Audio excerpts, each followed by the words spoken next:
It was about public policy. And I know if he was here today, he would,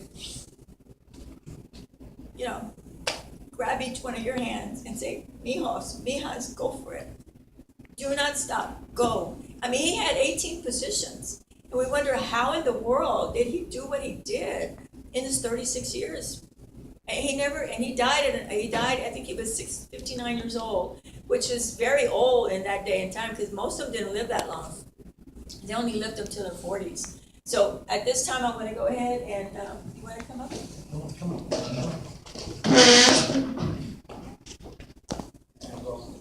Sure. Great. Okay, y'all ready? Yes.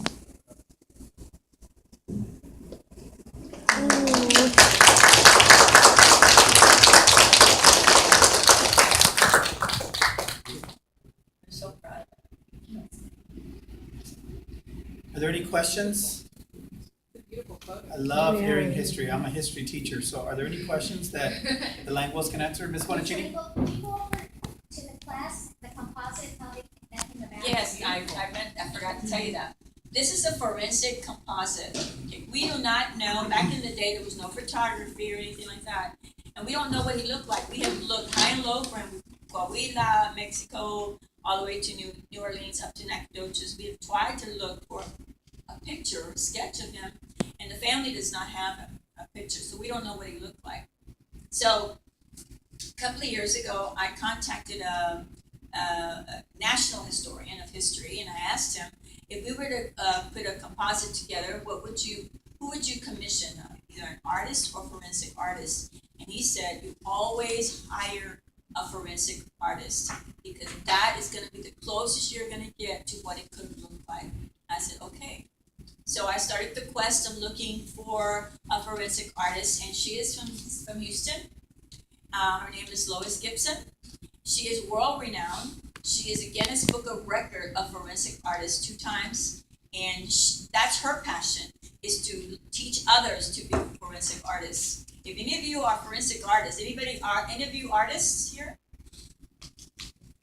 No? That's a good field to go into as well. There's only 19 forensic artists in the United States. And she says, so anyway, I called her up and I said, have you ever done this before? She said, no, because she does work with a lot of criminals and these kind of things.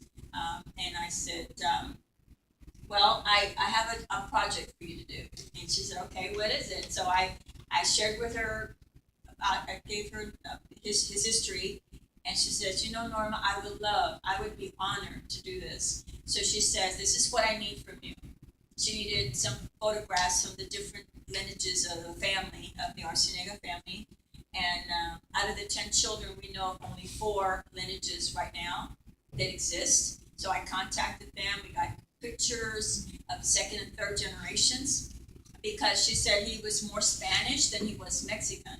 So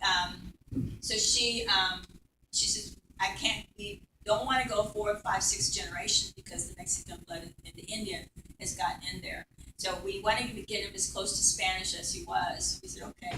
So I sent her those pictures, and it took her 5 months to bring it together. And she called me up, or she emailed me. She said, your composite is ready. And I said, oh my God, what's it going to look like? So she sent it to me, and I looked at it, and I just started crying because it just felt this was him.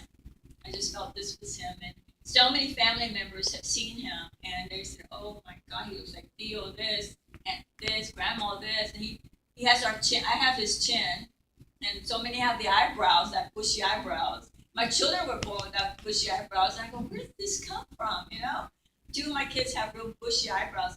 And I said, where does it come from? Well, now I know. It came from him, So this was really how this came about, is the forensic artist. So we're really, really proud of this portrait. And that's why we're here. We want to display it so people get to know who he is. And we're very excited about it. Twice mayor. Yeah, he was mayor twice, if you don't know.